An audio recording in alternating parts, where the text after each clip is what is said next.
I messed up. It's big chaos mech time. I said if the channel's last video hit 5,000 likes, I'd carry on the recent Dark Mechanicus theme and try to print out one of these awesome corrupted Cybermech models from Dork Factory. Now that might not seem like such a big deal, there's loads of other cool hobby channels that print massive, amazing 3D printed things all the time. But I'm pretty late to the 3D printing party, I've only kind of got into it in the last few months, so come along with me on a little hobby journey. If you're a seasoned 3D printing pro, you can laugh at my tentative first steps printing a large model. If you're just getting into it as well, you can learn along with me. And if you're just curious, this video might help you bite the bullet and make you decide that 3D printing is for you, or that you never ever want to try it at all. Also, just a disclaimer, this isn't sponsored in any way, I just like big stompy robots and I want to get better at 3D printing. So if you were one of the 183 backers of the Kickstarter campaign or paid 59 buckaroos on my mini factory, you now have access to these files. This is basically a big mech builder with multiple options for heads, arms, legs, torsos, pauldrons, weapons, and auxiliary bits and bobs to construct the chaotic, corrupted, big stompy robot army of your dreams. Now, I've personally got a pretty big Chaos Space Marine army for Warhammer 40k, but it's mostly infantry, so I thought it might be quite fun to have some Imperial Knight-sized backup for my games. And as I said in last week's video, I love the vibe of Dork Factory stuff, kind of like a cross between Warhammer, Quake 2, and Dan Malone's art for Bitmap Brothers games. That really, really works for me. Anyway, let's crack on and talk about the process. I went through each option looking for some combos that I thought looked cool and decided on this awesome looking skull head, a combo of one biomechanical arm and one purely mechanical arm, a biomechanical torso, and these fancy pointy pauldrons. Now don't get me wrong, I was very, very tempted by these totally overkill pauldrons like the old Space Marine Terminators had, but not this time, maybe the next one. And just loading all of these models into Chitubox, the slicer software I'm using at the moment, and spent a few minutes arranging everything on the build plate. These files come fully supported, which is great if you're a total newbie like me, but if you're a bit more experienced and want to set them up yourself, they also come unsupported too. The auto-arrange feature on Chitubox kind of put things a bit higgledy-piggledy for my liking, and I heard you should try to have the taller stuff towards the middle, but maybe that's old advice now. Still, no harm in making the layout aesthetic. So without crowding the build plate too much, I can fit the torso, pauldrons, head, arms, crotch, and support struts for one print. Not too shabby. Now, if you're not familiar, the slicer is the software that basically translates 3D files into instructions for your 3D printer, telling it what to cure on every layer, kind of like the slices and layers of an MRI scan. And also, because you're putting in all the stats of the resin you're using, it tells you how much what you're going to print will cost and how long it will take. So that's just over £8 for the top half of an Imperial Knight-sized model. And that's using quite a premium resin that's £50 a bottle too, so not bad. Almost 10 hours to print though, so I'll let this run overnight.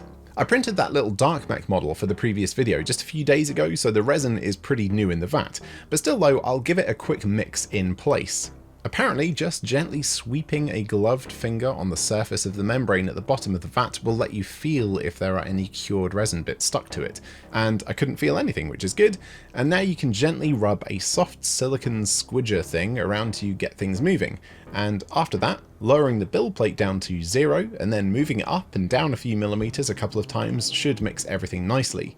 And yeah, that looks good. Let's mix up some more resin and pour it in just in case. I wouldn't want to run out mid-print. I exported the layout from Chitubox onto the thumb drive, loaded it into the printer, and well, I just pressed play essentially. This thing is pretty awesome. I'm using a Uniformation GK2, by the way. It's certainly not the cheapest, but it's fantastically spec'd, and according to Ross from Fohammer, who recommended it to me, it's one of the most foolproof setups on the market, which is good because, as I'm about to prove, I am a fool. Anyway, if you want to check out that printer, there's a link in the description. For this print, I'm going to try something new with the cleaning process. In my first video about 3D printing, I showed that while the printer is running, there's almost no hit in the air quality, but the real damage happens when you crack out the IPA for cleaning. Well, this resin is apparently water washable as well, so rather than wash this stuff in super fumy isopropyl inside and stinking out the whole house, bearing in mind I share my house with my 3-year-old twins and my dog, and Hattie works here too, it's a pretty industrial process to be doing in a domestic setting, I think. Who's this? Is the gas go? Fuck. Very good. So in the morning when everything was done, I popped everything off the build plate and took the cleaning outside. Swooshy, swooshy, swooshy. Get all of that uncured resin off in the pickle jar with IPA, and then inside again for an ultrasonic clean in water this time. Apparently, even though it's water washable, you shouldn't let it soak. Just a few minutes will do, otherwise it starts to decompose the resin, apparently. So 1 minute in, and then out of the water, and time to give everything a thorough dry off with the Hello Kitty hairdryer. The second one in the history of Midwinter Minis. The first one died a couple of years ago, but I found this one on eBay and could not resist getting the exact same one. Anyway, when I was drying stuff off, I noticed that some of the parts looked a bit, well, they looked a bit off. Maybe they're not quite clean yet? I removed all the supports, they're not fully cured yet, so they just peel right off, and then I gave everything another 1 minute dunk in the ultrasonic cleaner.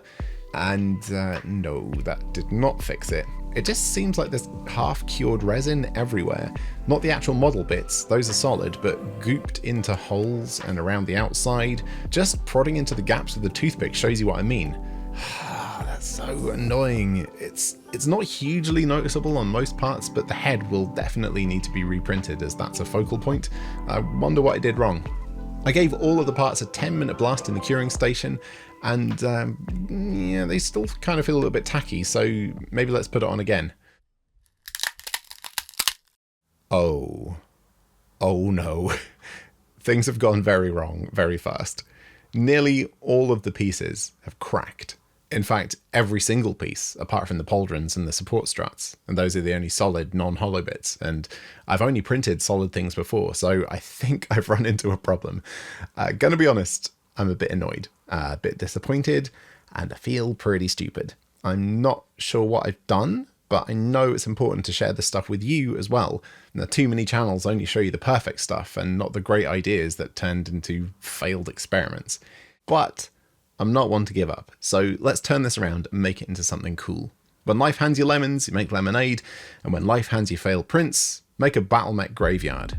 While I cut up and stick all the bits down to a sliced up cake board with chunks of foam, let's give my pal Steve a call and see where he thinks I went wrong.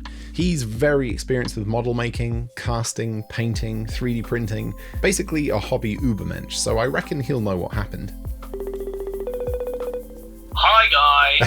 Hello, Steve. I feel like I only phone you when I have problems. Yeah, I mean, it does seem to be the thing. What went wrong this time? Walk me through what went wrong. Okay, so I sent you the pictures. I was 3D printing. I thought everything was kind of going okay, but then I've got this like weird residue that feels like cured resin around the whole thing, and it's made everything a bit soft, and there's like gunked up some details.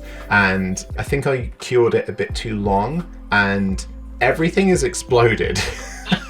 That sounds like you've cured it for, way too long, particularly with hollow models. If you overcure the outside, it makes the outside really tense and lets the inside be kind of softer, and so that difference in tension ends up making cracks across the model, which is less than ideal. Yeah, it looks a little bit soft, like there's been a layer of the resin outside cured, but I can't think of how that's happened. How dark is the room that you're working in when you're processing and cleaning? Well, there's only one window and it's off to the side, so it's not overly bright. But there is light in the room. There is a little bit of light in the room, but that's never, I don't think that's been a problem before. Because I've been trying to keep the fumes under control, I did go outside to give them the first rinse in IPA. Now I say that out loud. Now I'm saying that out loud. I feel like I think this. we may have found the problem. Yes, sunlight and UV reactive resin. That's the one. Yeah. Oh dear. Really, the two things is just making sure that you've really cleaned and prepped it before you cure it, and then when you cure it, not to cure it for like 20 minutes or however long you cured it for. Like up to 5 minutes is probably fine. Thanks, Steve. Well, good luck, guy. I hope the next time round it works out for you. I'm sure it will. Okay, bye-bye. Bye. So there we go. TLDR, I'm an idiot, and I forgot that there's a massive, powerful UV curing light in the bloody sky. That part cured and blocked most of the important drainage holes that Dork Factory put in the model, so neither the IPA or the water could flow through them properly. They also over-cured everything by quite a big margin, which caused the exploding parts. Anyway, now everything has been stuck in place with hot glue. I squirted PVA glue onto the base and on any exposed foam bits, and sprinkled on this debris mix I made. It's basically just all the trimmings from sprue cutting, plastic model cleaning, and MDF kit building sessions swept into a little tub, mixed with cat litter and some sawdust. A pretty decent ground covering for pretty much zero money, essentially. I then applied some heavily diluted PVA all over it and let it dry. If you've used a hot glue gun on stuff and have these wispy spiderweb stringy bits flying off everywhere, just give them a quick lick with an open flame and they'll curl right up and disappear. Just be careful when you're doing this if you've got polystyrene chunks on your model like me. Don't linger too long or the whole thing could go up.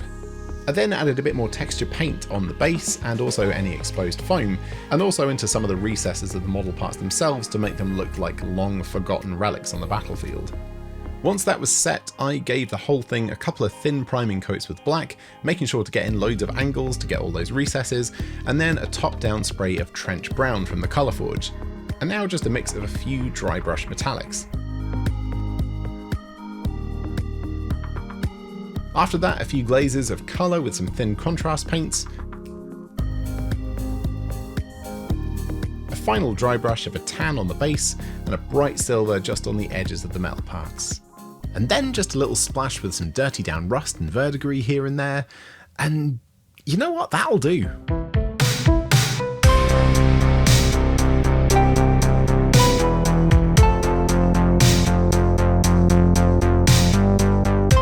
So I might have ruined a pretty good print by trying to keep the fumes to a minimum, but at least I turned it around and made a pretty cool little terrain piece to spice up a tabletop game. And as I said, that print only cost £8, so while it failed, I would 100% pay £8 for a terrain piece like this. So while it might not be an ideal situation, it's not bad. So sorry if this was a bit of a weird video or not really what you expected, but these kind of experiments are important to learning a new skill. And while you might think of 3D printing as just another hobby tool, like getting a different set of paints or a new desk lamp, it's a hobby all of its own, and one that needs time and patience and experimentation to master. So hopefully you've still found this video useful, learning from my mistakes, which will maybe save you a bit of time and money should you run into the same issues when you do your own 3D printing. I honestly don't know if I'd have been able to do this without Steve. The man is an absolute legend. He has his own YouTube channel as well, by the way. It's called Little Plastic People. Go along and subscribe to it if you please. The link should have just popped up somewhere. It's not every day you get really nice instructional videos by Golden Demon winning painters. If you're watching on the day this video comes out, there are 10 days left to buy your £2 raffle tickets to win my horrific body horror Land Raider and get me to deliver it straight to your door. And we've also got tons of fun new merch over at midwinterminis.com. T-shirts, stickers, new prints, all the good stuff. Then I'll catch you next time.